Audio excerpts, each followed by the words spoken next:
Hello बच्चों, आशा करता हूं आप सब लोग बहुत बढ़िया होंगे और मन लगा के पढ़ाई कर रहे होंगे। पादपों में श्वसन के पार्ट 5 में बच्चों आप सब लोगों का बहुत बहुत स्वागत है। जैसा कि आपको याद होगा बच्चों, लास्ट लेक्चर में हम लोगों ने वायवीय श्वसन की पूरी प्रक्रिया पढ़ ली थी। हां, हमने किसकी बात की थी? ग्लाइकोलिसिस, लिंक रिएक्शन, क्रेब्स चक्र और इलेक्ट्रॉन स्थानांतरण श्रृंखला या ऑक्सीकृत फास्फोरिलीकरण हम पढ़ चुके थे। इसका मतलब बच्चों आज हम सबसे पहले किसकी बात करेंगे? आज हम सबसे पहले बात करेंगे वायवीय श्वसन और अवायवीय श्वसन के अंतर की।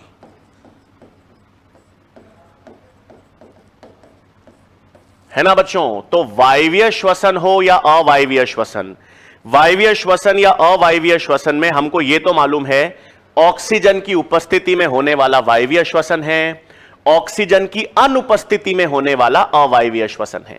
यह तो हम सबको मालूम है, लेकिन प्रश्न ऐसा नहीं पूछेंगे, है ना? ऑक्सीजन की उपस्थिति वाला वायवीय श्वसन या ऑक्सीजन की अनुपस्थिति वाला अवायवीय श्वसन सबको मालूम होता है, ठीक है ना? तो आपको कैसे पता चलेगा कि वायवीय श्वसन की बात हो रही है या अवायवीय श्वसन की? तो आप ध्यान देंगे, यदि क्वेश्चन आता है पूर्ण ऑक्सीकरण, कहीं पर भी लिखा होता है पूर्ण ऑक्सीकरण, ग्लूकोज का पूर्ण ऑक्सीकरण, तो आपको मालूम होना चाहिए वायवीय श्वसन की बात हो रही है ना? क्वेश्चन में जरूरी नहीं है कि वो वायवीय श्वसन लिखेंगे, वो लिखेंगे पूर्ण ऑक्सीकरण। तो पूर्ण ऑक्सीकरण का मतलब वायवीय श्वसन, और अपूर्ण ऑक्सीकरण या आंशिक ऑक्सीकरण,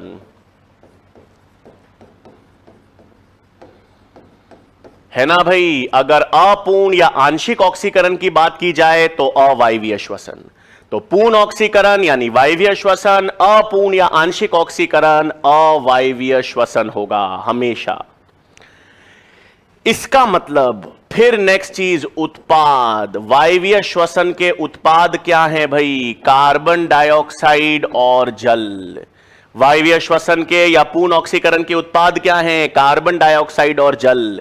कार्बन डाइऑक्साइड लिंक रिएक्शन में भी निकल रही थी, क्रेब्स चक्र में भी निकल रही थी, है ना? कार्बन डाइऑक्साइड कहां निकलती थी भाई? लिंक रिएक्शन में और क्रेब्स चक्र में, और जल ईटीसी से निकलता है। तो ये उत्पाद किसके हैं? वायवीय श्वसन के। अवायवीय श्वसन के उत्पाद क्या हैं भाई? या तो लैक्टेट यानी लैक्टिक अम्ल, और या इथेनॉल और CO2, जिसको हम क्या कहते हैं? एल्कोहलिक किण्वन। तो वायवीय श्वसन के उत्पाद कार्बन डाइऑक्साइड और जल, अवायवीय श्वसन के लैक्टेट यानी इथेनॉल और CO2। फिर भाई सारा खेल तो ऊर्जा का ही है ना? श्वसन कर किस लिए रहे हैं? सारा खेल क्यों का जवाब ऊर्जा। तो वायवीय श्वसन से भी ऊर्जा मिलेगी, अवायवीय श्वसन से भी ऊर्जा मिलेगी, लेकिन पूर्ण ऑक्सीकरण वायवीय श्वसन में हो रहा है तो अधिक ऊर्जा वायवीय श्वसन में मिलेगी, है ना भाई? वायवीय श्वसन में पूर्ण ऑक्सीकरण है, पूर्ण ऑक्सीकरण मतलब अधिक ऊर्जा, यहां पर अपूर्ण या आंशिक ऑक्सीकरण है, कम ऊर्जा। तो हमें मालूम है कि एक ग्लूकोज से 38 या 36 ATP मिलते हैं, यानी ऊर्जा का प्रतिशत, यहां पे कुशलता जो है ना बच्चों, वो 40 से 45% है, और अगर मुझे इसे किलो कैलोरीज में निकालना हो तो 686 किलो कैलोरीज।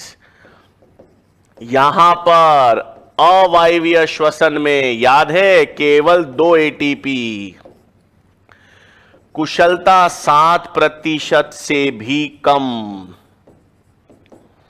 और 56 किलो कैलोरीज। ठीक है बच्चों, क्वेश्चन जो है वो किसी भी तरह का पूछ सकते हैं। वायवीय श्वसन में 38 36 कब होंगे बताऊंगा आज, है ना? ये 38 और 36 में फर्क क्या है बताऊंगा।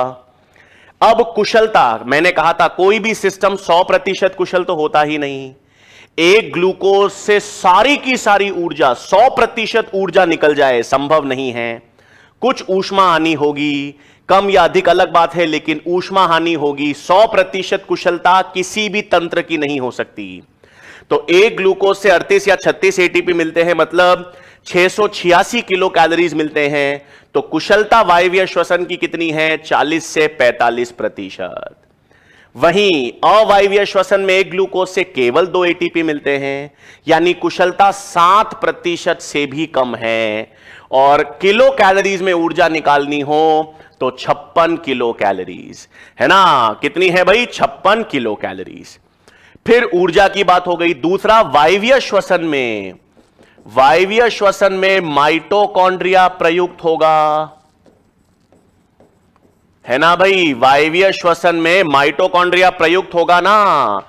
लिंक रिएक्शन, क्रेब चक्र, ईटीसी, ये सब कहां हो रहे हैं? लिंक रिएक्शन माइटोकॉन्ड्रिया की मैट्रिक्स में, क्रेब चक्र माइटोकॉन्ड्रिया की मैट्रिक्स में, ईटीसी आंतरिक झिल्ली पर। तो माइटोकॉन्ड्रिया प्रयुक्त होता है, जबकि यहां पर माइटोकॉन्ड्रिया प्रयुक्त नहीं है ना भाई। यहां पर तो केवल ग्लाइकोलाइसिस और किण्वन है, तो वो सिर्फ कोशिका द्रव्य में होता है। अवायवीय श्वसन में माइटोकॉन्ड्रिया प्रयुक्त नहीं होगा।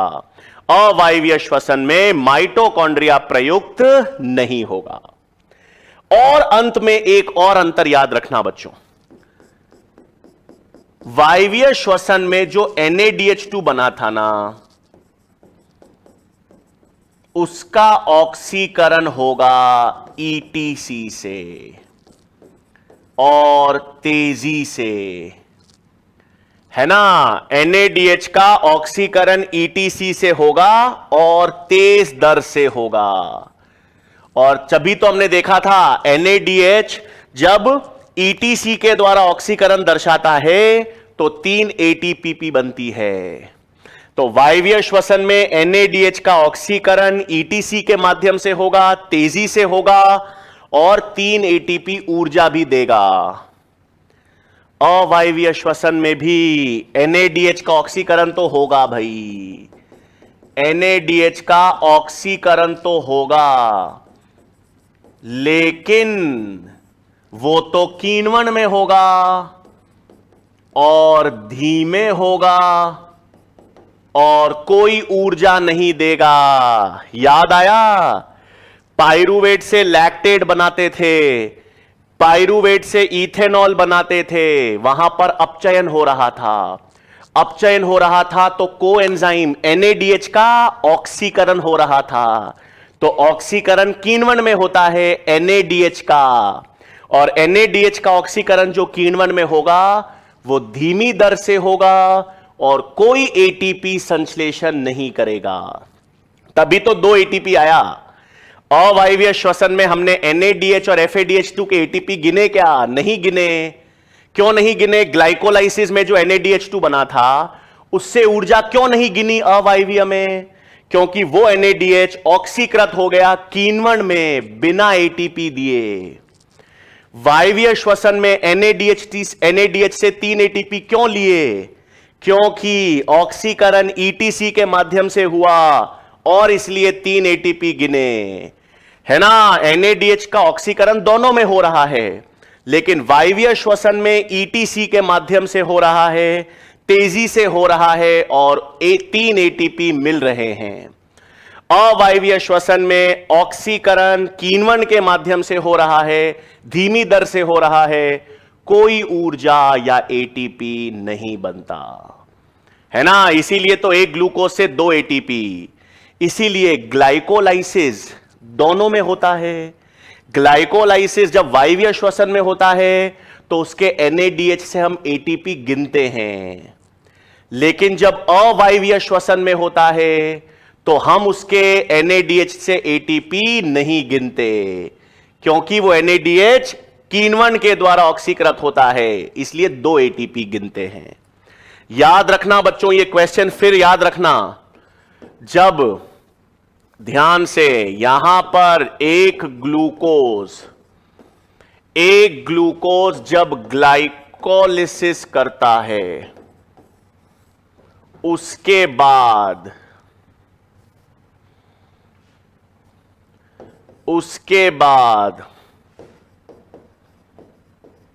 या तो वायवीय श्वसन दर्शाएगा या अवायवीय श्वसन दर्शाएगा। पता है ना आप तो इतना तो ग्लाइकोलिसिस में क्या लाभ हुआ भाई? ग्लाइकोलिसिस में 2 ATP और 2 NADH थे। तो वायवीय श्वसन में ये ग्लाइकोलिसिस से 2 ATP और 2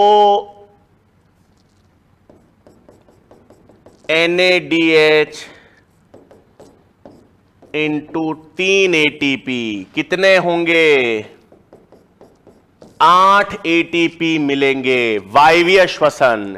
अवायवीय श्वसन अगर होगा तो अवायवीय श्वसन में ग्लाइकोलाइसिस से केवल 2 ATP ही मिलेंगे। NADH ATP नहीं देगा क्योंकि वो ऑक्सीकृत हो जाएगा कीनवर्ण में, है ना। तो ग्लाइकोलाइसिस, सिर्फ ग्लाइकोलाइसिस से तो 2 ATP बन रहे हैं, लेकिन ग्लाइकोलाइसिस वायवीय श्वसन में योगदान कितना देगा? 8 ATP। और ग्लाइकोलिसिस से अवायवीय श्वसन में केवल कितना योगदान होगा? 2 ATP होगा। ठीक है बच्चों, क्लियर है ये चीज? अब सुनो, अब वो 38 ATP और 36 ATP का क्या सिद्धांत है भाई? 38 कब, 36 कब, सुनेंगे।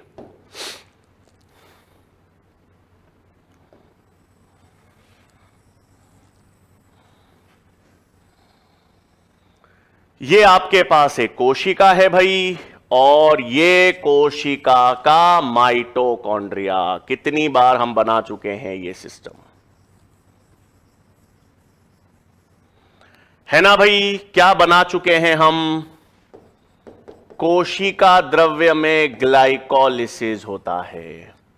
ग्लाइकोलिसिस में 2 ATP और 2 NADH बनते हैं। NADH को मैंने N लिख दिया, है ना।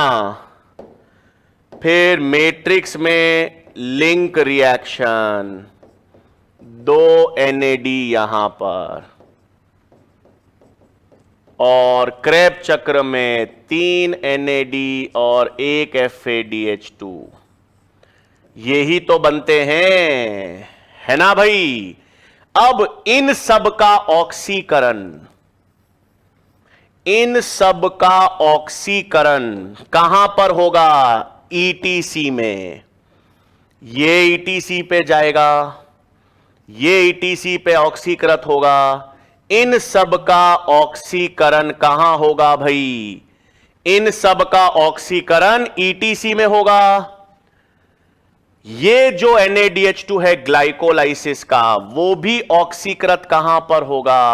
यहां पर, है ना। तो ग्लाइकोलाइसिस में जो NADH बना बच्चों, लिंक रिएक्शन में जो NADH बना, क्रेब चक्र में जो NADH FADH बना, सबका ऑक्सीकरण माइटोकॉन्ड्रिया की आंतरिक झिल्ली पर होगा ETC के माध्यम से। तो प्रॉब्लम क्या है? एक दिक्कत है बच्चों, सुनो। लिंक रिएक्शन का जो NADH है, क्रेब चक्र का जो NADH और FADH है, ये सब माइटोकॉन्ड्रिया की मैट्रिक्स में ही बन रहे हैं। तो ये तो आंतरिक झिल्ली पर आसानी से पहुंचकर ऑक्सीकृत हो सकते हैं, है ना भाई। ये तो आपके पास माइटोकॉन्ड्रिया में ही है, माइटोकॉन्ड्रिया में ही है। तो NADH और FADH आसानी से आंतरिक झिल्ली पर ऑक्सीकृत हो सकते हैं। दिक्कत या प्रॉब्लम किसकी है? प्रॉब्लम है ग्लाइकोलाइसिस के NADH की, क्योंकि ग्लाइकोलाइसिस का NADH कोशिका द्रव्य में बन रहा है। ग्लाइकोलाइसिस का NADH कहां बन रहा है भाई? कोशिका द्रव्य में। तो इस NADH को माइटोकॉन्ड्रिया की आंतरिक झिल्ली पर पहुंचाना पड़ेगा। गाड़ियां चाहिए, वो गाड़ियां चाहिए जो ग्लाइकोलाइसिस या कोशिका द्रव्य के NADH को माइटोकॉन्ड्रिया की आंतरिक झिल्ली पर भेज सके। और उन गाड़ियों का नाम क्या है? शटल सिस्टम या शटल तंत्र, है ना भाई। मान लो आप एयरपोर्ट पे हो और एयरपोर्ट पे आपको फ्लाइट पकड़नी है, तो या तो आप एयरपोर्ट के ही होटल में रुके हुए हो और या आप एयरपोर्ट से दूर किसी होटल में रुके हुए हो। एयरपोर्ट के होटल में ही रुके हुए हो तो आपको सिर्फ क्या करना है, एयरपोर्ट के होटल में ही हो तो वहीं पर तो आना है एयरपोर्ट पर। लेकिन अगर एयरपोर्ट से दूर होटल में हो तो गाड़ी या टैक्सी चाहिए ना, उस टैक्सी को क्या कहते हैं? शटल तंत्र। तो लिंक रिएक्शन और क्रेब चक्र वाले NADH FADH तो माइटोकॉन्ड्रिया में ही हैं, वो तो हाथों हाथ आसानी से आंतरिक झिल्ली पे जुड़ेंगे और ऑक्सीकृत होंगे। लेकिन ग्लाइकोलाइसिस वाला कोशिका द्रव्य वाला जो NADH है, उसे माइटोकॉन्ड्रिया की आंतरिक झिल्ली पर ले जाने के लिए जो तंत्र होता है वो है शटल सिस्टम, है ना। अब ये शटल सिस्टम बच्चों दो तरह का है। हां, ये शटल सिस्टम होता है ग्लिसरॉल 3 फॉस्फेट शटल तंत्र और मैलेट एस्पार्टेट शटल तंत्र। ठीक है, तो ये शटल तंत्र कितने प्रकार का है? 2 प्रकार का। सबसे पहले तो शटल तंत्र क्या हो गया बच्चों, फिर ध्यान देंगे। शटल तंत्र एक ऐसा तंत्र है जो ग्लाइकोलिसिस या कोशिका द्रव्य में बने NADH को ऑक्सीकरण के लिए ETC पर यानी माइटोकॉन्ड्रिया की आंतरिक झिल्ली पर ले जाएगा, है ना। तो लिखे भाई शटल तंत्र क्या करता है, फिर प्रकार देखें। तो शटल सिस्टम या शटल तंत्र क्या करता है भाई? यह तंत्र ग्लाइकोलिसिस या कोशिका द्रव्य में निर्मित NADH2 को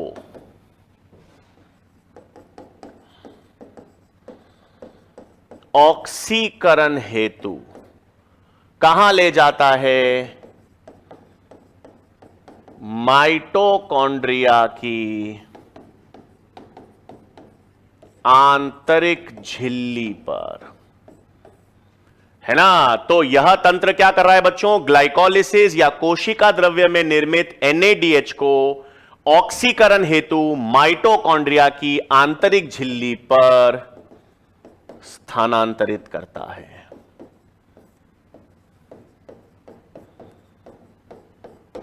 ठीक है, बिल्कुल सही। आप ये याद रखना, ये शटल तंत्र, तो ये शटल तंत्र कितना प्रकार का है? 1 सेकेंड, यहां पर मैंने एक शब्द लिखा है,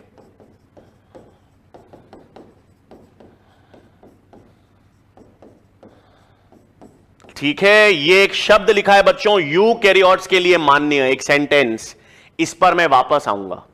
ये यूकैरियोट्स के लिए मान्य है, इस पर मैं वापस आऊंगा। तो शटल तंत्र कितने प्रकार के हैं भाई? 2 प्रकार के होंगे। शटल तंत्र हमारे पास 2 प्रकार के हैं बच्चों। कौन से 2 प्रकार के हैं?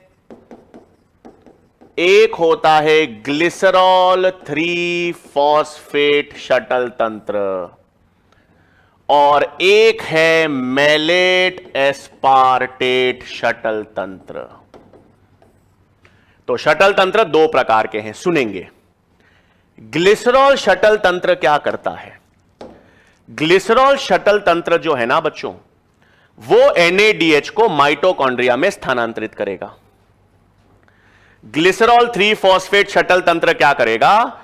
ग्लाइकोलाइसिस के NADH2 को माइटोकॉन्ड्रिया की आंतरिक झिल्ली पर स्थानांतरित करेगा, लेकिन पैसे लेगा। अरे भाई, एयरपोर्ट के दूर आपके पास अगर होटल है तो होटल से एयरपोर्ट लाने के लिए जब आप टैक्सी करते हो तो टैक्सी किराया लेगी ना, खर्चा लेगी। तो वो शटल तंत्र खर्चा लेगा, वो बोलेगा मैं NADH2 को माइटोकॉन्ड्रिया की आंतरिक झिल्ली पर ले जा रहा हूं, लेकिन एक ATP खर्चा लूंगा।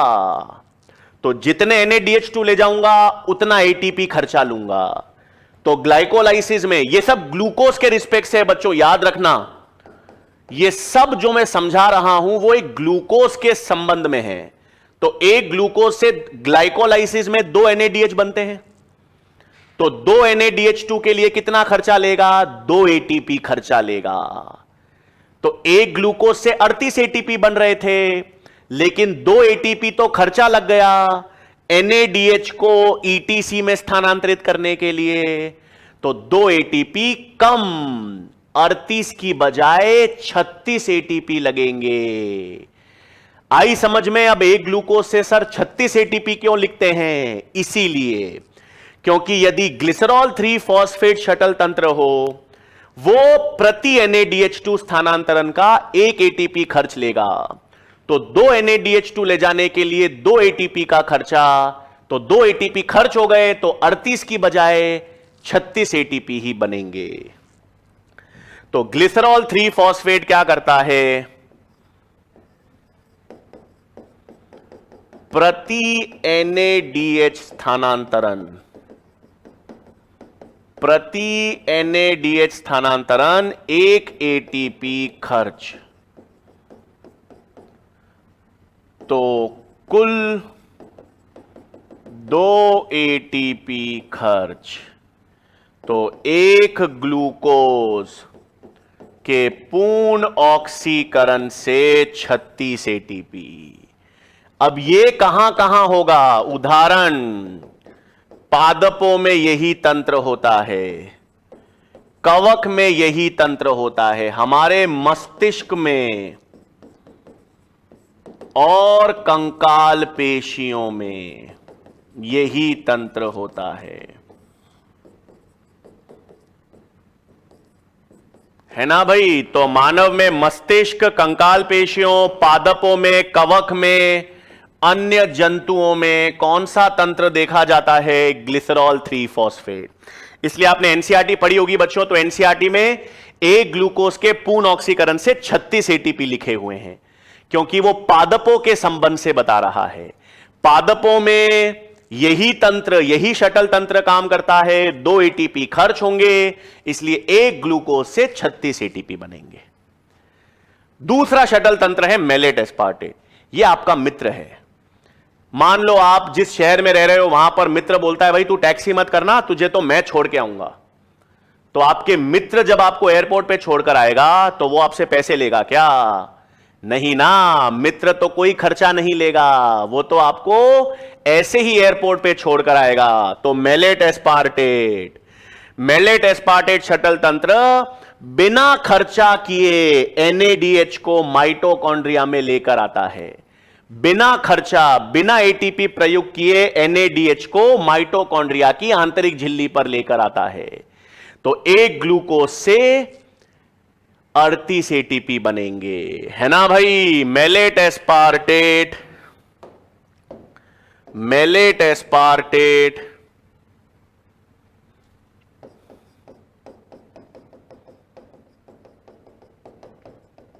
NADH स्थानांतरण हेतु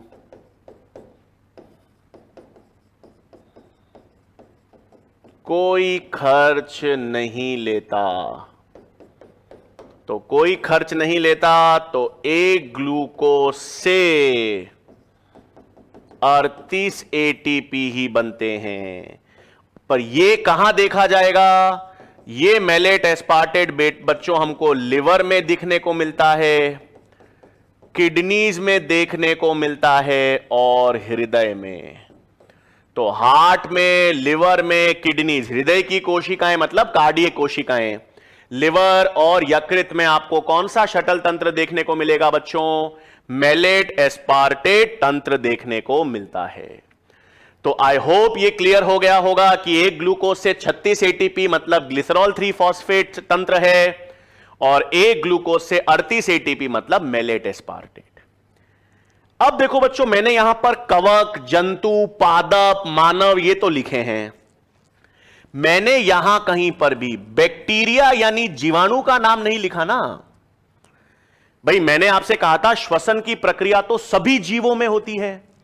सभी जीवों में मतलब यह श्वसन की प्रक्रिया तो जीवाणु में भी देखी जाएगी। ग्लाइकोलिसिस, क्रेब चक्र, ईटीसी, हां यह सारी प्रक्रिया जीवाणु में, बैक्टीरिया में भी होगी। भाई किसी भी जीव को काम करने के लिए ऊर्जा चाहिए, ऊर्जा का तो यही तरीका है। मतलब बैक्टीरिया या जीवाणु में भी है ना, आपका जो बैक्टीरिया है या जो जीवाणु है, बैक्टीरिया या जीवाणु जो है उसमें भी प्रक्रिया होगी भाई। उसमें भी ग्लाइकोलिसिस होगा, उसमें भी लिंक रिएक्शन होगा, उसमें भी क्रेब चक्र होगा, उसमें भी ईटीसी होगा, है ना। लेकिन फर्क क्या है सुनो, बैक्टीरिया या जीवाणु, बैक्टीरिया या जीवाणु क्या होता है, प्रोकैरियोट्स। याद आया, प्रोकैरियोट्स। इनमें झिल्ली युक्त कोशिकांग नहीं होते। सेल वाले चैप्टर में पढ़ा था ना, इनमें माइटोकॉन्ड्रिया होता ही नहीं है। तो ग्लाइकोलिसिस, लिंक रिएक्शन और क्रेब साइकिल कहां पर होगी, कोशिका द्रव्य में। तो क्रेब चक्र हम तो पढ़ते हैं माइटोकॉन्ड्रिया की मैट्रिक्स में, लिंक रिएक्शन भी माइटोकॉन्ड्रिया की मैट्रिक्स में, बट जीवाणु में तो है ही नहीं। तो जीवाणु में ग्लाइकोलिसिस, लिंक रिएक्शन, क्रेब चक्र कोशिका द्रव्य में होता है। हां जो ईटीसी है वो आपको याद है ना, मीजोजोम्स में होता है। ईटीसी की प्रक्रिया मीजोजोम्स, प्लाज्मा झिल्ली के रूपांतरण, प्लाज्मा झिल्ली के रूपांतरण मीजोजोम्स में होता है। ईटीसी की एंजाइम्स मीजोजोम्स में होंगी। तो यहां पर यह क्यों बता रहा हूं, इसीलिए क्योंकि इनके लिए शटल तंत्र मायने नहीं रखता। जब यहां पर माइटोकॉन्ड्रिया है ही नहीं, या तो कोशिका द्रव्य है या प्लाज्मा झिल्ली है, तो इनमें माइटोकॉन्ड्रिया है ही नहीं, यहां पर कोई शटल तंत्र काम नहीं करता। तो जीवाणु में हमेशा यदि वायवीय श्वसन है तो यहां पर क्या काम नहीं करेगा बच्चों, कोई शटल तंत्र मान्य नहीं है। तो इसका मतलब वायवीय श्वसन होगा तो एक ग्लूकोज से 38 एटीपी ही बनेंगे, है ना। ग्लाइकोलिसिस, लिंक रिएक्शन, क्रेब चक्र, ईटीसी, कोई शटल तंत्र नहीं, 38 एटीपी ग्लूकोज से बनेंगे। इसीलिए याद आ गया मैंने यहां पर क्यों लिखा ये, कि ये शटल तंत्र केवल किसके लिए मान्य है, यूकैरियोट्स के लिए। शटल तंत्र केवल किसके लिए मान्य है बच्चों, यूकैरियोट्स के लिए। प्रोकैरियोट्स के लिए मान्य नहीं है क्योंकि उनमें माइटोकॉन्ड्रिया नहीं है। ठीक है बच्चों, तो आई होप ये सिस्टम क्लियर हो गया होगा कि एक ग्लूकोज से 36 एटीपी। पादप पे पूछा जाए, कवक पे पूछा जाए, 36 आंसर करना। मानव मस्तिष्क कंकाल पेशियों में ये ग्लिसरॉल 3 फॉस्फेट होता है, और लिवर, किडनी और हृदय में, लिवर, किडनी, हृदय में ग्लिसरॉल 3 फॉस्फेट नहीं होता, मेलेट एस्पार्टेट होता है। ठीक है भाई, तो ये तो अपन ने क्या देख लिया, शटल तंत्र, वायवीय और अवायवीय श्वसन में अंतर देख लिया। ठीक है बच्चों, फिर हमारे पास क्या आता है अब, RQ, हां जिसे हम कहते हैं श्वसन गुणांक। ठीक है, RQ या जिसे हम कहते हैं श्वसन गुणांक, या अंग्रेजी में कहते हैं रेस्पिरेटरी कोशंट। ठीक है, किसके द्वारा मापा जाता है भाई, गेनोंग्स रेस्पायरोमीटर।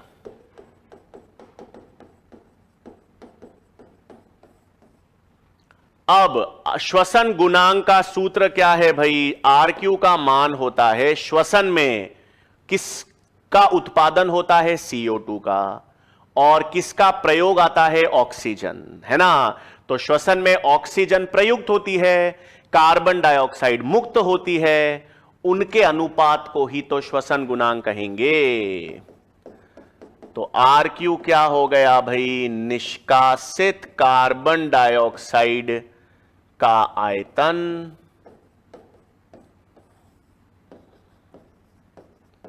प्रयुक्त ऑक्सीजन का आयतन।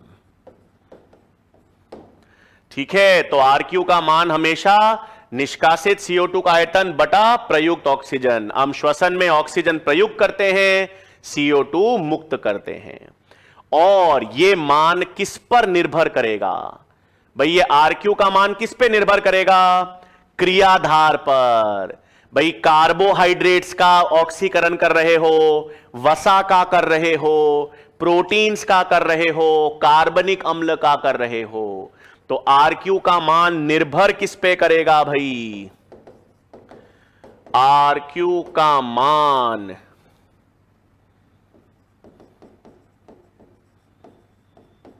ऑक्सीकृत होने वाले क्रियाधार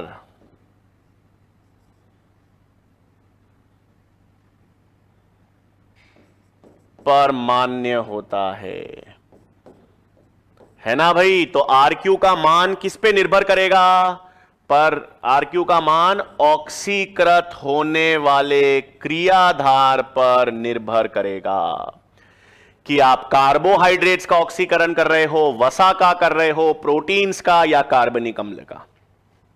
तो सिंपल इक्वेशन है भाई, इसमें मान याद रखने हैं आपको। सबसे पहले कार्बोहाइड्रेट्स की बात करें। हां, कार्बोहाइड्रेट्स में ग्लूकोज, तो आपको पता है ग्लूकोज है ना, ग्लूकोज में RQ का मान 6 CO2 और 6 ऑक्सीजन प्रयुक्त होते हैं। तो RQ का मान कार्बोहाइड्रेट्स या ग्लूकोज के लिए क्या होगा? 1।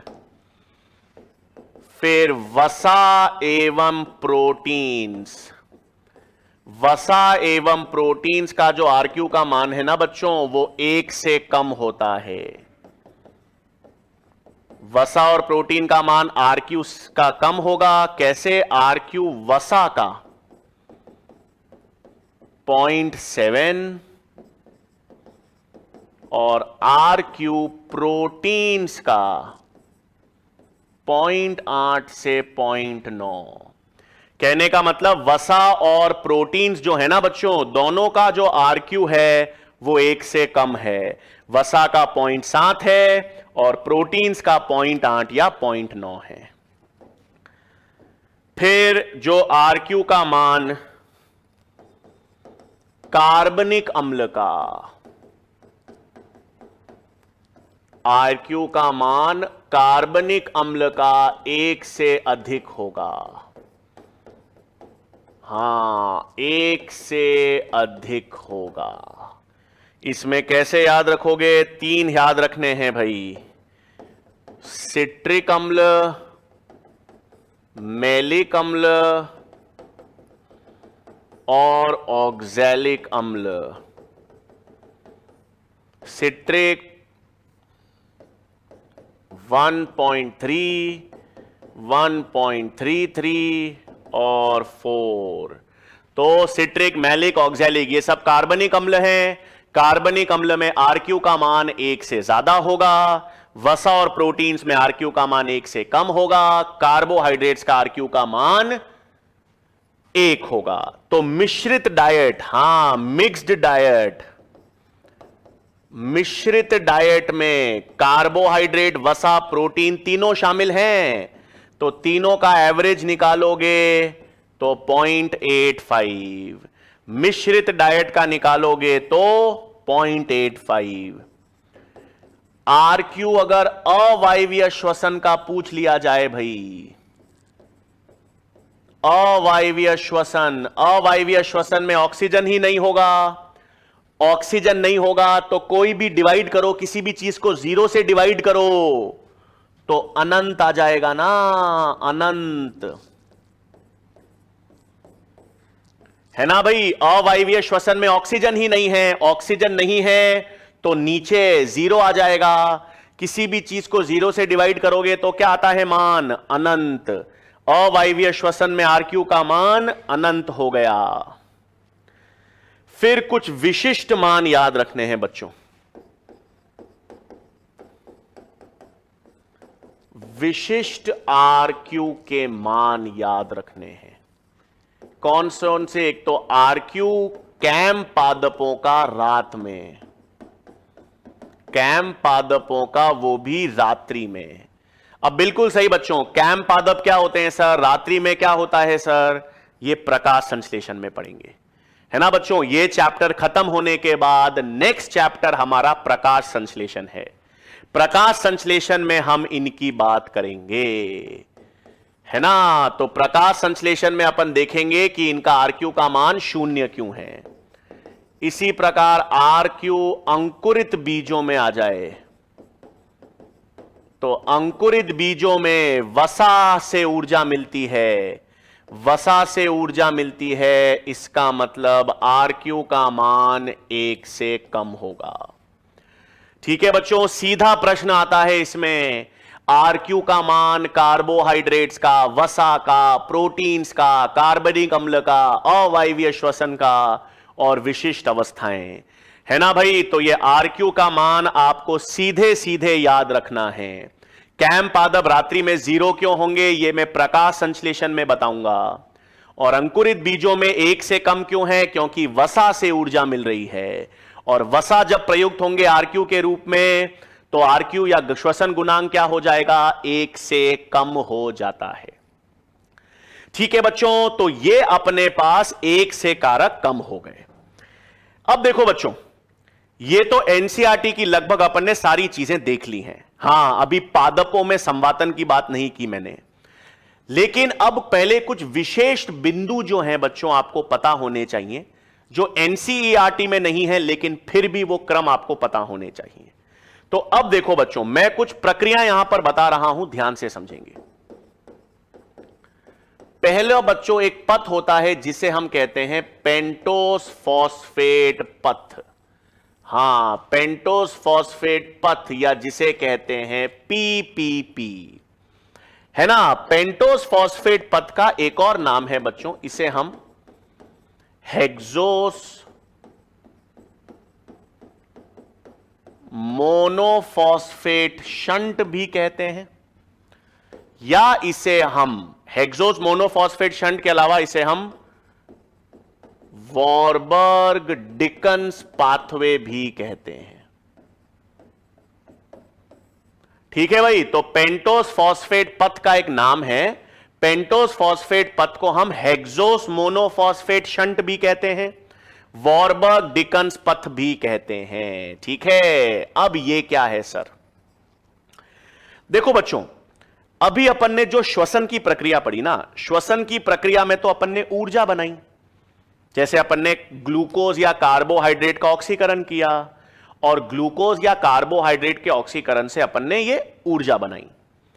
अब ग्लूकोज कितना कार्बन होता है बच्चों? 6 कार्बन, है ना। ग्लूकोज कितने कार्बन की शर्करा है? 6 कार्बन की शर्करा। अब 5 कार्बन शर्करा के नाम आपको मालूम है? जैव अणु में पढ़े थे अपन ने। 5 कार्बन शर्करा के नाम राइबोस, डीऑक्सीराइबोस। हां, ये 5 कार्बन शर्कराएं हैं। तो 5 कार्बन शर्कराओं की जरूरत है क्या बच्चों हमारे शरीर में? सोच के देखो कि हमारे शरीर में 5 कार्बन शर्करा, हमारे शरीर में क्या कोई भी जीव या जंतु या पादपों में 5 कार्बन शर्करा की जरूरत होगी क्या? राइबोस, राइब्यूलोस, डीऑक्सीराइबोस, 5 कार्बन शर्करा की जरूरत होगी क्या?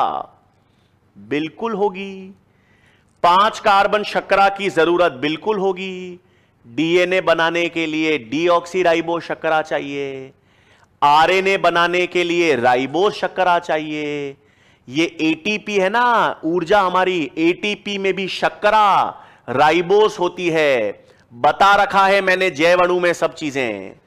तो एटीपी में राइबोस शर्करा है, आरएनए में राइबोस शर्करा है, डीएनए में डीऑक्सीराइबोस शर्करा है। तो ये सब 5 कार्बन शर्करा हैं। तो कुछ 5 कार्बन शर्करा तो आपको भोजन से मिल जाती है ना। ज्यादातर भोजन में 6 कार्बन शर्करा ही होती है। हां, ज्यादातर तो आपके भोजन में 6 कार्बन शर्करा है, लेकिन अगर आपके भोजन में न्यूक्लिक अम्ल जा रहा है तो उससे कुछ 5 कार्बन शर्करा मिलेगी आपको। लेकिन क्योंकि 5 कार्बन शर्करा भोजन से कम मिलती है, इसका मतलब शरीर में या पादपों में ज्यादा बननी चाहिए। तो 5 कार्बन शर्करा बनाने की प्रक्रिया को हम पेंटोस फॉस्फेट पथ कहते हैं, है ना। पेंटोस फॉस्फेट पथ में क्या होता है बच्चों, जो ग्लूकोज है, हमारी 6 कार्बन शुगर, इस ग्लूकोज से बच्चों अपन 5 कार्बन शर्करा बनाते हैं,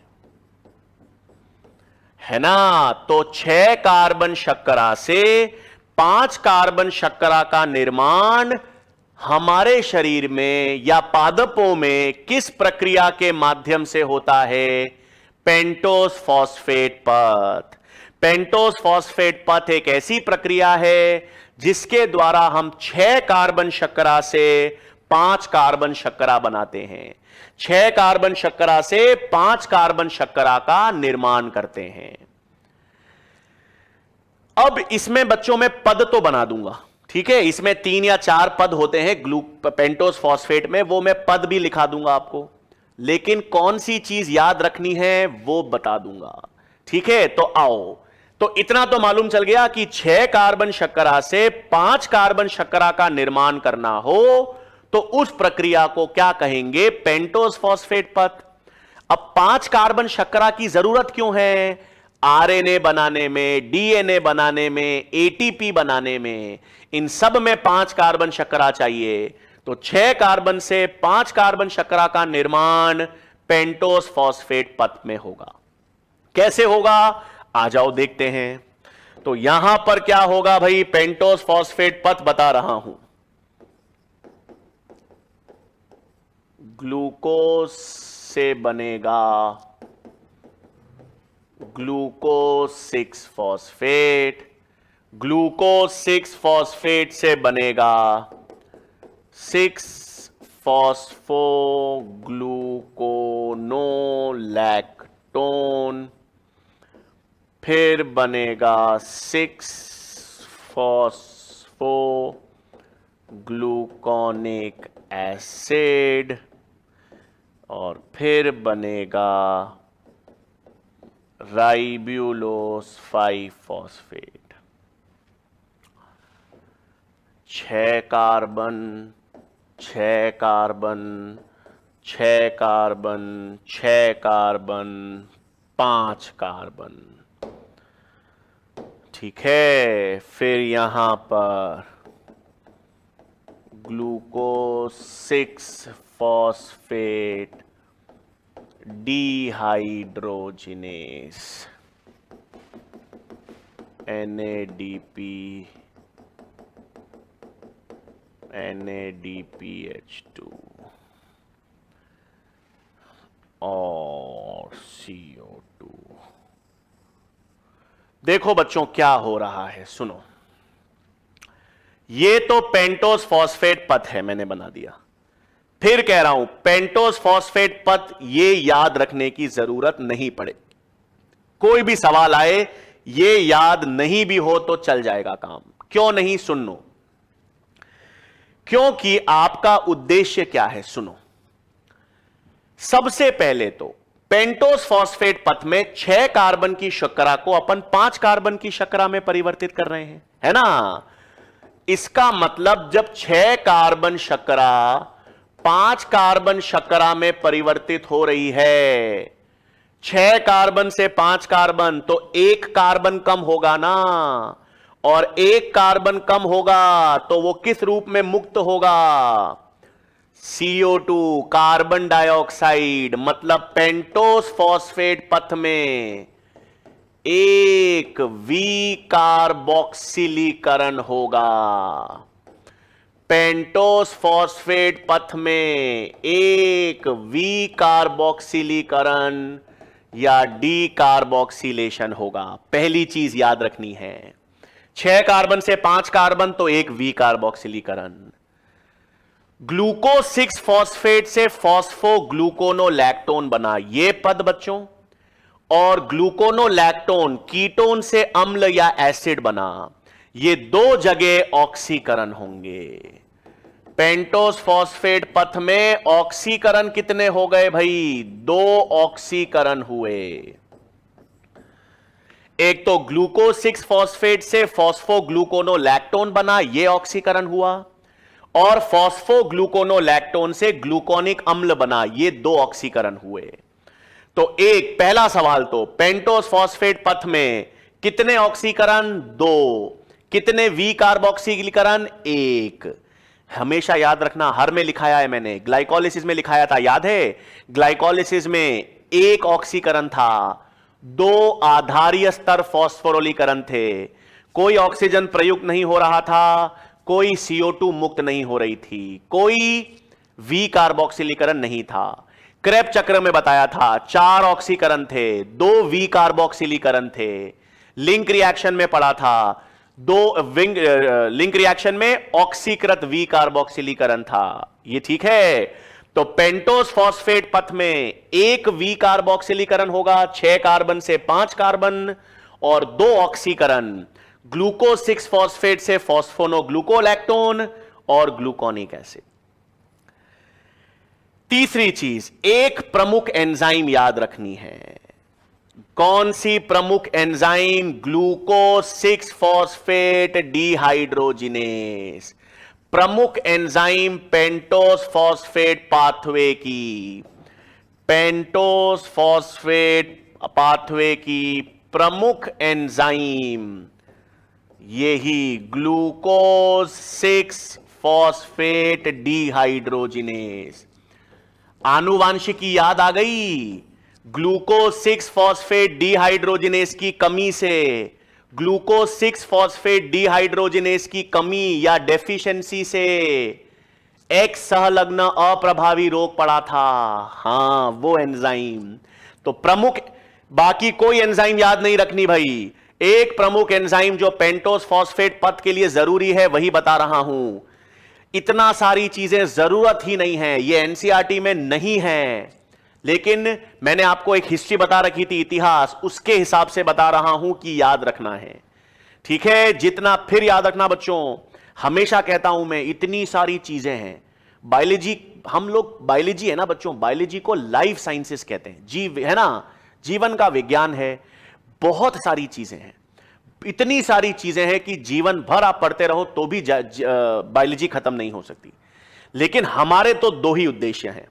जब आप पढ़ते हो ना तो 2 उद्देश्य से पढ़ना चाहिए। पहला उद्देश्य तो यह है कि आपका और आपका जो सब्जेक्ट है उसके प्रति लगाव बना रहे, है ना।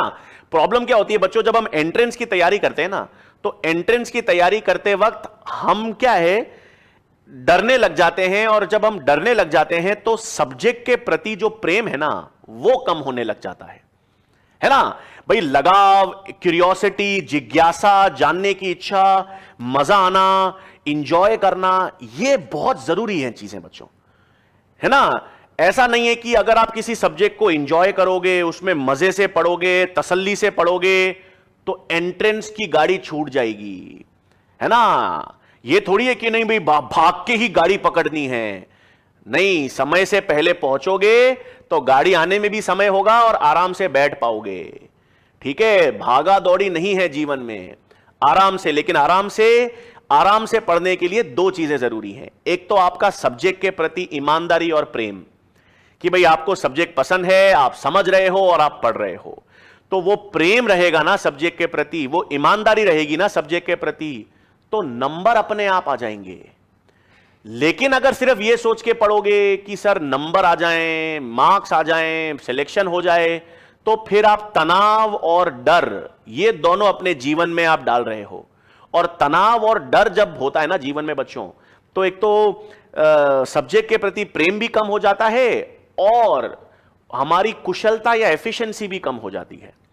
तो इतना मान के चलो बच्चों, सब्जेक्ट के प्रति प्रेम जरूर रखो।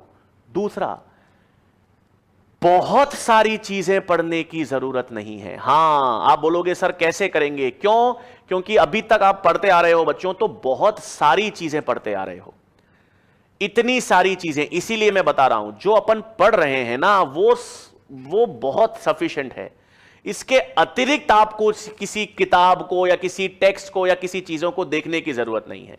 इसी चीजों को आप एंजॉय करो, जो पढ़ रहे हैं उसी को पढ़ो, उसी को 1 बार 2 बार 5 बार 10 बार तसल्ली से मजे से पढ़ो। क्योंकि मैं आपको हमेशा विश्वास दिलाना चाहता हूं कि जितना हम पढ़ रहे हैं ना वो बहुत है। आज अगर मैं आपको कह रहा हूं एक ही एंजाइम ध्यान रखनी है, इसका कतई मतलब नहीं है कि सर ये वाली एंजाइम्स आपने लिखा ही नहीं, सर ये वाली एंजाइम्स भी तो होंगी। अरे होंगी बच्चों, बट क्या काम की हैं, उद्देश्य आपको पता होना चाहिए। पेंटोस फॉस्फेट पाथवे क्यों हो रहा है? इसलिए हो रहा है कि 6 कार्बन से 5 कार्बन शर्करा बनानी है, यह पहला सवाल है। दूसरा, 6 कार्बन से 5 कार्बन शर्करा बना रही हैं, उसमें प्रमुख एंजाइम ये रही, उसमें कितने ऑक्सीकरण हुए? 2। कितने वी कार्बोक्सिलीकरण हुए? 1। इससे अधिक कोई प्रश्न बना ही नहीं सकते।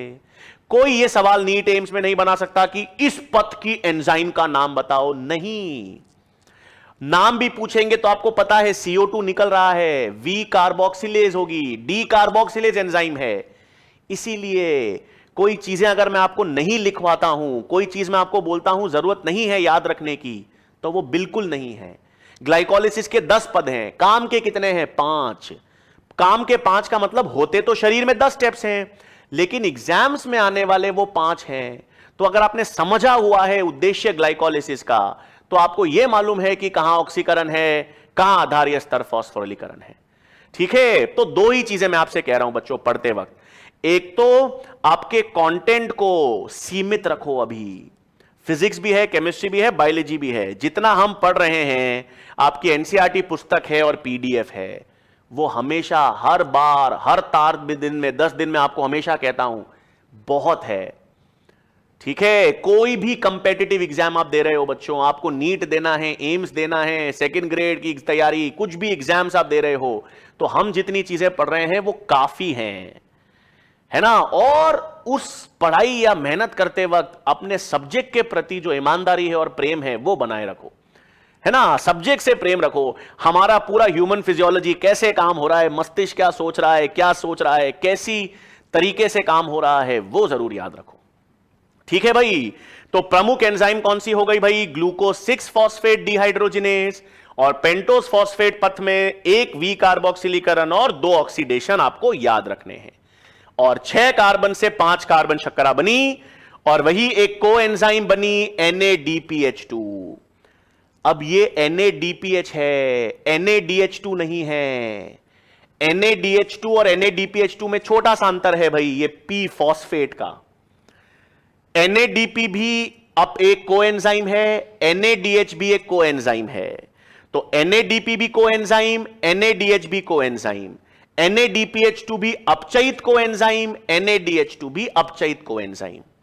फर्क एक फॉस्फेट का होता है, एक और फर्क होता है, बता रहा हूं, एग्जाम में नहीं आता लेकिन इंफॉर्मेशन दे रहा हूं, यह किसी भी किताब में नहीं होगा बच्चों। NADH और NADPH में फर्क क्या है सुन लो। NADH2 भी अपचयित कोएंजाइम है, NADPH2 भी अपचयित कोएंजाइम है, दोनों अपचयित या रिड्यूस्ड कोएंजाइम है। तो फर्क क्या? NADH2 ETC के द्वारा ऑक्सीकृत होगी, 3 ATP देगी, और वो 3 ATP सिस्टम में यूज होगा। मतलब मैं NADH2 हूं, मैं बोलूंगा भाई मेरे अंदर ऊर्जा है, मेरे अंदर 3 ATP ऊर्जा है, ETC को बोलो मेरा ऑक्सीकरण करे और मुझसे 3 ATP ले जाए, और 3 ATP को जहां यूज करना है वहां यूज कर ले। NADPH बोलता है मैं भी ऊर्जा धनी हूं, मेरे पास भी उतनी ही 3 ATP ऊर्जा है, लेकिन मैं ETC में नहीं जाऊंगा। मेरे पास ऊर्जा है, जहां पर ऊर्जा की जरूरत है, जहां पे कोई चीज बनानी है, मैं सीधे यूज होऊंगा। NADH ऑक्सीकरण के द्वारा ATP बनाएगा। भाई मैं NADH हूं, मैं बोलूंगा यार मुझे नहीं पता, तुमको जो करना है करो, मेरे से ऊर्जा लेनी है, ETC से मुझसे ऊर्जा निकाल लो और उस ऊर्जा को संश्लेषण में यूज कर लो। NADPH बोलता है नहीं, कहां ऊर्जा यूज होगी मुझे बताओ, मैं सीधे चलूंगा। तो NADPH ETC में नहीं जाता बच्चों। जहां पर कहीं ऊर्जा की जरूरत है या संश्लेषण की आवश्यकता है, वहां पर वो सीधे प्रयुक्त होता है। ये एक छोटा सा अंतर था NADH और NADPH में। ठीक है बच्चों, तो ये अपन ने किसकी बात कर ली? पेंटोज फॉस्फेट पाथवे की। फिर नेक्स्ट चीज आपको क्या ध्यान में रखनी है भाई? हां, ये टर्म, ये शब्द अपन ने कितनी बार पढ़ा है? ग्लूकोनियोजेनेसिस। क्या पढ़ा भाई? ग्लूकोनियोजेनेसिस। क्या मतलब है ग्लूकोनियोजेनेसिस का? ग्लूकोनियोजेनेसिस का मतलब है जब गैर कार्बोहाइड्रेट्स से किसका संश्लेषण हो? ग्लूकोज का, है ना? बहुत बार ह्यूमन हार्मोन्स में अपन ने कहां कहां पढ़ा था ये ग्लूकोज, ग्लूकोनियोजेनेसिस। अपन ने पढ़ा था ग्लूकागॉन इसको प्रेरित करता था। अपन ने पढ़ा था कॉर्टिसोल हार्मोन इसको प्रेरित करता था। हां, तो गैर कार्बोहाइड्रेट्स, और गैर कार्बोहाइड्रेट्स में कौन से बच्चों? गैर कार्बोहाइड्रेट्स का मतलब लैक्टेट, ग्लिसरॉल और अमाइनो एसिड्स, है ना? तो जब लैक्टेट, ग्लिसरॉल, अमाइनो एसिड्स ये सब किसका संश्लेषण करते हैं? ये जब ग्लूकोज का संश्लेषण करेंगे तो उसे हम क्या कहेंगे? ग्लूकोनियोजेनेसिस। मानव में ये कहां होती है? ये लिवर में होती है मुख्यतः, और कुछ मात्रा किडनीज में, है ना भाई? तो ग्लूकोनियोजेनेसिस प्रमुख रूप से तो किसमें हो रही है? प्रमुख रूप से तो लिवर में देखी जाती है, लेकिन कुछ मात्रा किडनीज में भी होगी। और ग्लूकोनियोजेनेसिस का मतलब है गैर कार्बोहाइड्रेट्स। कौन कौन से गैर कार्बोहाइड्रेट्स भाई? लैक्टिक अम्ल है, ग्लिसरॉल है, अमाइनो अम्ल है। ये गैर कार्बोहाइड्रेट्स जब ग्लूकोज का संश्लेषण करें तो उसे हम क्या कह सकते हैं, या उसे हम क्या कहते हैं? ग्लूकोनियोजेनेसिस कहते हैं। क्या कहेंगे बच्चों उस प्रक्रिया को? ग्लूकोनियोजेनेसिस कहेंगे। यह तो बात हुई अपन ने बच्चों ग्लूकोनियोजेनेसिस की। मुख्य रूप से किसमें होगा? लिवर में। कुछ मात्रा कहां होगी? किडनीज में। और लैक्टेट, ग्लिसरॉल, अमीनो एसिड जब ग्लूकोज बना देंगे तो उसे हम क्या कहेंगे? ग्लूकोनियोजेनेसिस। फिर बच्चों आज फिर यहां पर हम एक प्रक्रिया और आपको पता होनी चाहिए, फैटी एसिड मेटाबॉलिज्म। जिसे हम कहते हैं वसीय अम्ल उपापचय, है ना भाई? फैटी एसिड मेटाबॉलिज्म, या जिसे हम क्या कहते हैं? वसीय अम्ल उपापचय। ये क्या है सुनो। अपन ने क्या बात की थी बच्चों? वसा की बात की थी या लिपिड्स की? और हमने कहा था वसा का अपघटन होगा लिपोलाइसिस,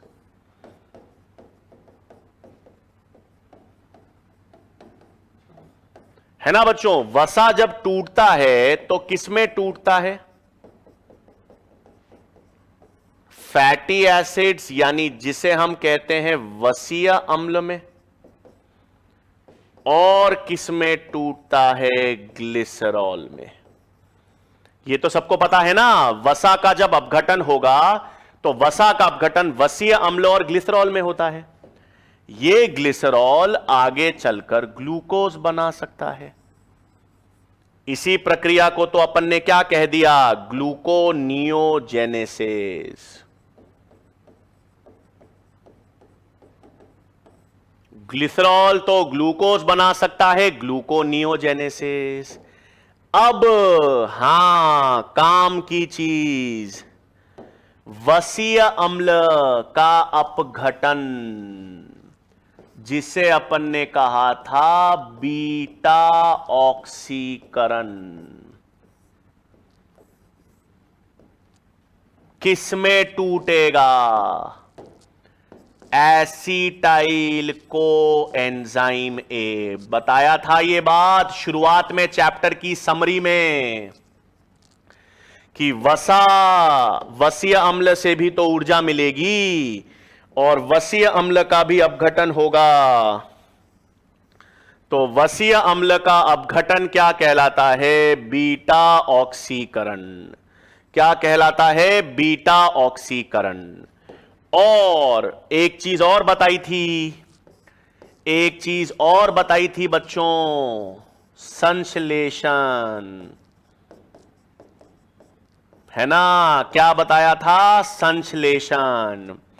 तो वसीय अम्ल का बीटा ऑक्सीकरण होगा। वसीय अम्ल का ऑक्सीकरण से एसिटाइल कोएंजाइम बनेगा और वसीय अम्ल का संश्लेषण करना हो, वसीय अम्ल का निर्माण करना हो तो वो भी किससे होगा?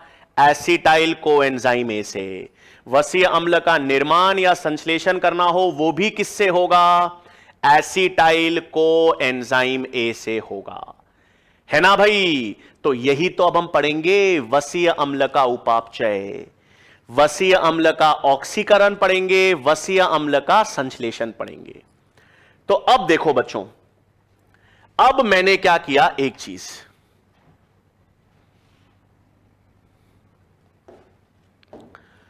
सबसे पहली चीज तो बच्चों, वसीय अम्ल और एसिटाइल कोएंजाइम ए, सबसे पहली चीज याद रखना बच्चों, जब वसीय अम्ल का संश्लेषण होगा, है ना? संश्लेषण हमेशा कहां पर होगा? कोशिका द्रव्य में, है ना भाई? वसीय अम्ल का निर्माण जिस भी कोशिका में हो रहा है, अब वसीय अम्ल कहां बनते हैं? हमारे एडिपोज ऊतकों में बनते हैं, पादपों की कोशिकाओं में बनेंगे। तो वसीय अम्ल का संश्लेषण हमेशा किसमें होगा? कोशिका द्रव्य में होगा। लेकिन जब हम वसीय अम्ल का ऑक्सीकरण पढ़ेंगे, वसीय अम्ल का क्या पढ़ेंगे बच्चों? बीटा ऑक्सीडेशन, ऑक्सीकरण। तो यह बहुत इंपॉर्टेंट चीज है।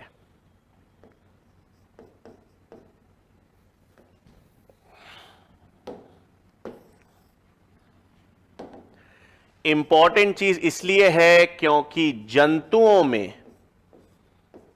माइटोकॉन्ड्रिया में होगा,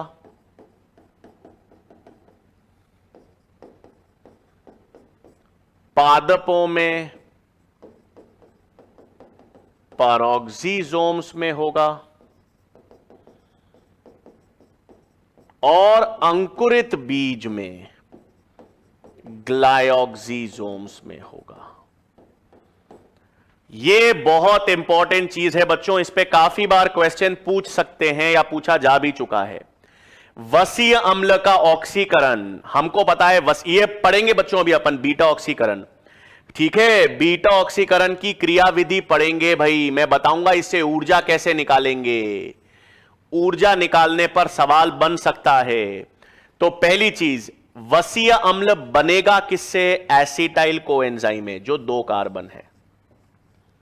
वसीय अम्ल में तो अलग अलग कार्बन होते हैं ना, अपन ने पढ़ा था, 12 कार्बन, 14 कार्बन, 16, 18, 20, हां, इवन नंबर ऑफ कार्बन होते हैं। तो वसीय अम्ल का संश्लेषण तो कहां पर होगा बच्चों? वसीय अम्ल का संश्लेषण कोशिका द्रव्य में होगा। लेकिन वसीय अम्ल का जब ऑक्सीकरण आप करोगे, उनका बीटा ऑक्सीकरण जब आप करोगे, तो उनका बीटा ऑक्सीकरण जंतुओं में माइटोकॉन्ड्रिया में, पादपों में पैरोक्सिसोम्स और अंकुरित बीजों में आपसे पूछ लिया जाए तो ग्लायोक्सिसोम्स। ये सब पढ़े हुए हैं अपन ने कोशिका में, याद हो तो। ये सारे लक्षण हम कोशिका में पढ़ चुके हैं, वापस बताए हैं मैंने। अब बच्चों यहां पर बीटा ऑक्सीडेशन किसका पढ़ेंगे? वसीय अम्ल का, ठीक है? हम वसीय अम्ल का क्या पढ़ेंगे बच्चों? Beta oxidation. अब वसीय अम्ल का बीटा ऑक्सीकरण में ध्यान देंगे बच्चों, कैसे पढ़ोगे? मान लो मेरे पास एक 12 कार्बन का वसीय अम्ल है, 12 कार्बन का वसीय अम्ल है, ठीक है। 12 कार्बन का है, मतलब N की संख्या क्या है? 12। तो आप मुझे कोई बताएगा बच्चों कि जब 12 कार्बन का वसीय अम्ल है, उसका ऑक्सीकरण होगा तो इससे कितने एसिटाइल कोएंजाइमें बनेंगे? क्योंकि ऑक्सीकरण से बनेगा तो क्या? एसिटाइल कोएंजाइमें। जो कितना कार्बन है? 2 कार्बन। तो 12 कार्बन का वसीय अम्ल यदि है, 12 कार्बन का वसीय अम्ल यदि है ना बच्चों, उसका बीटा ऑक्सीकरण करो तो कितने एसिटाइल कोएंजाइमें बनेंगे? 6 बनेंगे ना, यानी N/2 बनेंगे। अगर कार्बन की संख्या 12 है, 12 कार्बन का वसीय अम्ल है, तो एसिटाइल कोएंजाइम में तो 6 बनेंगे, क्योंकि 2 कार्बन का वसीय एसिटाइल कोएंजाइम में है। 14 कार्बन का एक वसीय अम्ल ले लो, 14 कार्बन का वसीय अम्ल ले लो, तो N कितना हो गया? 14। इसका बीटा ऑक्सीकरण करो तो इसके बीटा ऑक्सीकरण से कितने एसिटाइल कोएंजाइमें बनेंगे? इसके बीटा ऑक्सीकरण से कितने बनेंगे? 7। आ रही है बात समझ में? N/2। तो जब कभी भी आप, अब आप बोलोगे सर 15 कार्बन हो तो, 17 कार्बन हो तो, ऑड नंबर ऑफ कार्बन वाले वसीय अम्ल हमारे शरीर में बहुत कम या नहीं के बराबर होते हैं। और अगर odd number of carbon atom वसीय अम्ल है हमारे शरीर में, तो उससे टोटल एटीपी आप कैलकुलेट नहीं कर सकते। हमारे शरीर में 95% वसीय अम्ल इवन कार्बन के हैं, 12, 14, 16, 18, 20, 22। 13 carbon, 15 carbon, odd number of carbon atoms वाले वसीय अम्ल हो सकते हैं, होते भी हैं कुछ मात्रा में, लेकिन उनसे कितनी ऊर्जा निकलेगी वो कैलकुलेट नहीं कर सकते। ठीक है, इसीलिए 12 कार्बन, 14 कार्बन, 16 कार्बन, एम्स में 2 या 3 बार सवाल आ भी रखा है, वो 14 कार्बन और 16 कार्बन से। ठीक है, तो पहली चीज तो इवन नंबर ऑफ कार्बन की मैंने बता दिया। अगर जितना भी कार्बन की संख्या है उसका ऑक्सीकरण होगा तो एसिटाइल कोएंजाइम में कितने होंगे? N/2, आधे बनेंगे। चक्र कितनी बार चलेगा? N/2 -1 बार चक्र चलेगा। चक्र कितनी बार चलेगा? N/2 -1 चक्र चलेगा। सर ये क्या है N/2 -1? मतलब चक्र कितनी बार चलेगा? इसमें 5 चक्र होंगे, यहां पर 6 चक्र होंगे। ये क्या है सर? 5 चक्र, 6 चक्र क्या है? सुनो बताता हूं। मान लो बच्चों मेरे पास एक 8 कार्बन का वसीय अम्ल है, 8 कार्बन का वसीय अम्ल है, मतलब N क्या है? 8। 8 कार्बन का वसीय अम्ल है। पहला ऑक्सीकरण होगा, पहला चक्र, फर्स्ट चक्र। पहले चक्र में क्या होगा बच्चों? 6 कार्बन, एक एसिटाइल कोएंजाइम में बनेगा। पहले चक्र में एक एसिटाइल कोएंजाइम में बनेगा और 6 कार्बन का वसीय अम्ल रह गया। फिर दूसरा चक्र होगा, दूसरा चक्र में दूसरा एसिटाइल कोएंजाइम में निकलेगा और अब 4 कार्बन का वसीय अम्ल रह गया। और तीसरे चक्र में, थर्ड चक्र में ये 4 कार्बन 2 एसिटाइल कोएंजाइम में बना देगा ना। अंतिम पद में क्या होगा? अंतिम पद में जब 4 कार्बन बच गए तो 2-2 कार्बन टूट जाएंगे एसिटाइल कोएंजाइम में। 8 कार्बन का वसी अम्ल था, पहली बार पहले चक्र में टूटा तो 1 एसिटाइल कोएंजाइम में निकला और 6 कार्बन बच गए। अगली बार दूसरे चक्र में फिर टूटा, 1 एसिटाइल कोएंजाइम में निकला, 4 कार्बन बच गए। अब अंतिम पद में तो 4 कार्बन से 2 एसिटाइल कोएंजाइम में बन गए ना, तो N कितना था? 8। एसिटाइल कोएंजाइम में कितने निकले? 1 2 3 4। एसिटाइल कोएंजाइम में कितने निकले? N/2 4। और चक्र कितनी बार चला भाई? चक्र कितनी बार चला? 1 2 3 बार ही चला। N/2 -1 चक्र चला 3 बार, है ना बच्चों? तो आज तो समय बच्चों इतना ही है। इसी सिस्टम को अपन आगे फिर कंटिन्यू करेंगे। इस सिस्टम से ऊर्जा कैसे निकालनी है, वसीय अम्ल के ऑक्सीकरण से ऊर्जा कैसे निकालेंगे, ये मैं बच्चों नेक्स्ट लेक्चर में आपको विस्तार से बताऊंगा। ये ऊर्जा कैसे बनेगी नेक्स्ट लेक्चर में विस्तार से बताऊंगा, और नेक्स्ट लेक्चर में ये चैप्टर हम पूरा भी कंप्लीट कर लेंगे बच्चों। तो नेक्स्ट लेक्चर में ये चैप्टर भी कंप्लीट हो जाएगा, और जो डाउट्स है बच्चों, एक डाउट सेशन भी जो है, आपके क्वेश्चंस जो आपने भेजे गए हैं उस पे भी हम बात करेंगे। ठीक है, तो नेक्स्ट चैप्टर बच्चों हम ये नेक्स्ट क्लास में ये चैप्टर पूरा कर लेंगे। ठीक है बच्चों, और इस चीज को आगे भी हम कंटिन्यू रखेंगे। Thank you very much.